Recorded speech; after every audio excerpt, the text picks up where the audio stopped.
Summer has left us and autumn is well and surely here. This means that many forms of wildlife we've been enjoying this year will become more scarce. Some, like our summer birds, will be migrating to warmer countries. Others, like hedgehogs, will soon be thinking about hibernating through the winter.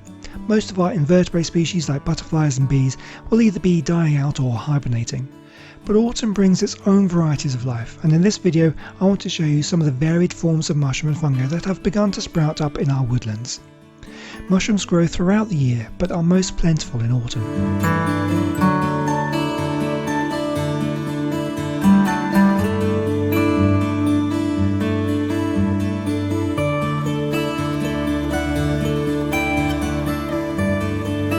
Normally in my wildlife videos I like to identify everything we're looking at and tell you a little bit about it, but with fungi I'm finding it much harder.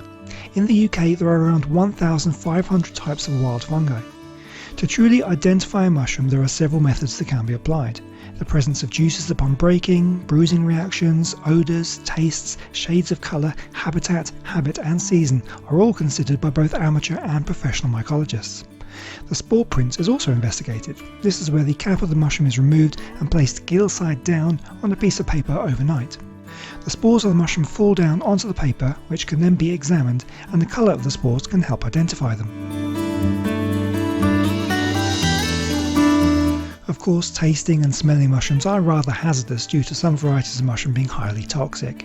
Many mushrooms are deadly if consumed, and some of these look very similar to perfectly safe edible varieties. I'm not confident in my identification skills, which for mushrooms are virtually non-existent, and I feel it would be irresponsible of me to try.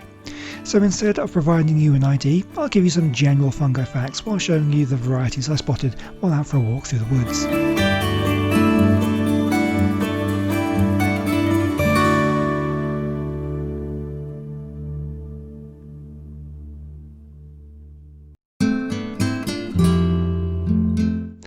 A fungus is neither plant nor animal, and are classified in their own kingdom. They are eukaryotic organisms and include yeasts, moulds, and more relevant to this video, mushrooms. All mushrooms are fungi, but not all fungi are mushrooms. A mushroom is the fleshy, spore-bearing fruiting body typically produced above ground on soil or on its food source.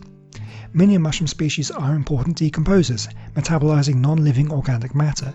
This means they break down and eat dead plants. However, many species have a special symbiotic mycorrhizal relationship with a particular species of plant. Often neither the mushroom nor the plant will grow without a mycorrhizal partner.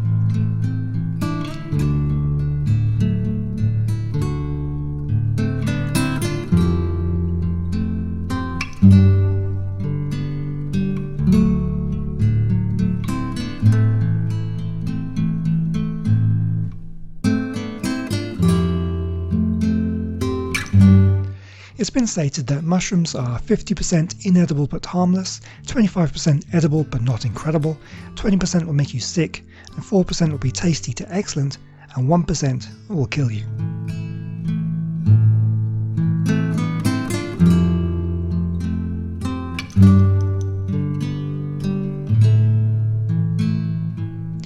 Mushrooms seem to appear out of nowhere, growing incredibly fast. In reality, they take several days to form, but once they reach a certain growth stage, they will expand rapidly by absorbing fluids, and this gives the impression of incredible growth. So where do the mushrooms actually come from? Mushrooms form within the mycelium, which can be thought of as the roots of the mushroom. A typical single spore germinates into a monokaryotic mycelium which cannot reproduce sexually. When two compatible monokaryotic mycelia join and form a dikaryotic mycelium, that mycelium may form fruiting bodies such as mushrooms. The mycelium in some species can grow huge, and unlike mushrooms, which typically don't last particularly long, they can grow very old. One particular honey fungus found in the Blue Mountains in Oregon is thought to be the largest living organism on Earth. It's been measured to cover an area of 3.7 square miles, that's about 9.6 square kilometres, and was somewhere between 1,900 and 8,650 years old.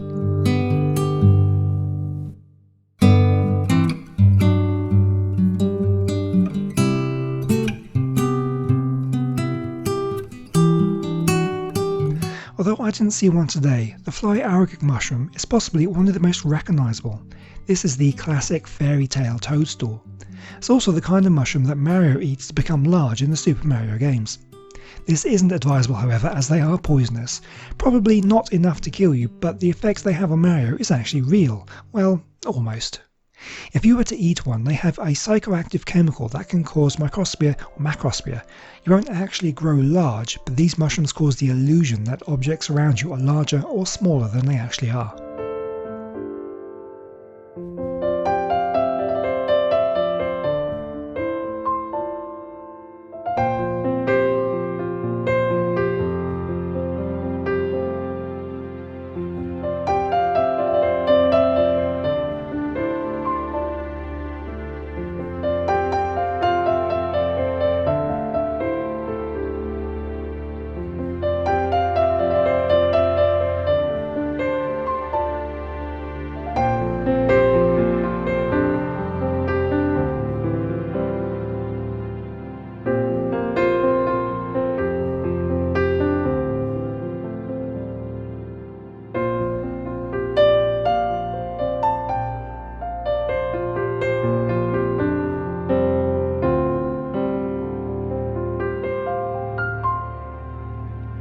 Well, I hope you found this video interesting and enjoyed looking at the mushrooms. Please do like the video if you did, leave a comment and subscribe if you think I'm worth it. It really helps the channel by telling YouTube to show it to more people.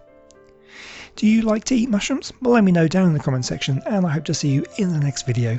Goodbye.